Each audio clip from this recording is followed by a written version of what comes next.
hindi ko naman tinago sa inyo na kaibigan ko talaga siya. Pero pinaliwanag ko rin sa inyo na the law is the law. There are no special favors. I have to do my job. So sabi ko, ako na maghahatid sa iyo. Hindi ko na hinintay yung arraignment niya, yung commitment niya. Kasi kung ando doon ako sa commitment order, baka kakalaan na yung tao na I'm manipulating things. So the Sindigan Bayan did their job.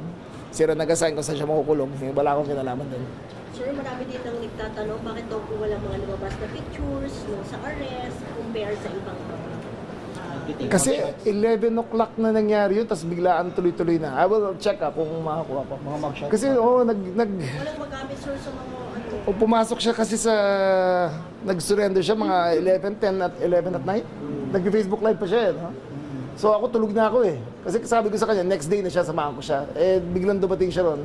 Tapos doon siya natulog, tapos dire-diretso na kami. So wala na akong time na ma-process lahat yan eh. Sir, So hingin ko sa PNP. Sir, kasi parang ang nakukumpara ng tao, yung dumating kayo na pinagbukasan ng pasan ng pinto. Oo naman, oo As naman. compared na dumating sila Bryce, Bryce na naka-handcuff, naka-handcuff. naka-detain Hindi, shirt.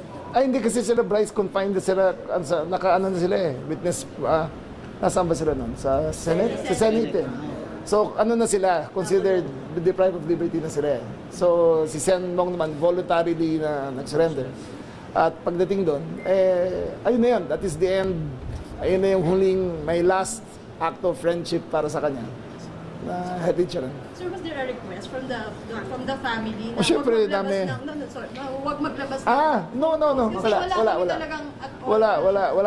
Wala silang request na gano'n. It happened too fast na hanggang ngayon nga, di ba, parang adjusting pa rin lahat tayo sa nangyari. So, we'll release it in due time. So your thoughts po sa mga nagsasabi sa laban niya walang special treatment pero sabi sa social media dahil nagsasabi na parang meron. Anong, Sa kanila? well, wala pa, nakakulong na eh, di ba? He's in a regular cell.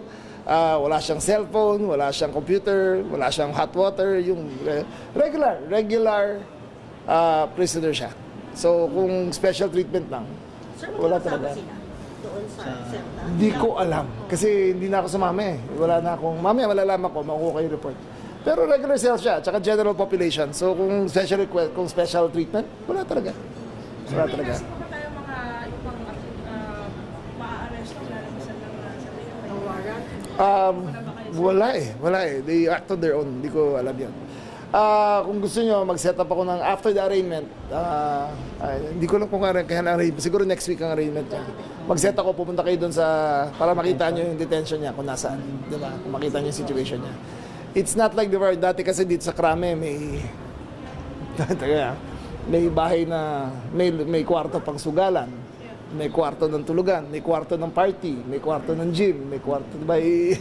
Ngayon, isang kwarto lang talaga, tsaka nasa general population. The President made it very clear, be fair, treat them with respect, but be fair. Anong mga huli sinabi mo sa kanya when you parted ways? Sabi ko, pare, mauna na ako. Ayun lang. Alam mo, yayain ko siya kumain. Hindi pwede, di ba? So, sabi ko, well, all is fair naman. Hindi ko tinatago sa inyo, 1995, magkaibigan. Hindi, dati pa doon. Teka, 83 pa lang, magkaibigan na kami niyan. Sumayo ko sa debut ng ate niya eh. Doon kami nagkakilala. I was 16, he was 17. Or I was 15, he was 16. Doon pa lang magkakilala na kami. So, ganun katagal na yan. So, sir, the very reason po na sinamahan niyo po siya dahil kaibigan, kaya hindi niyo po siya. Last act of the least that I can do is to bring him there.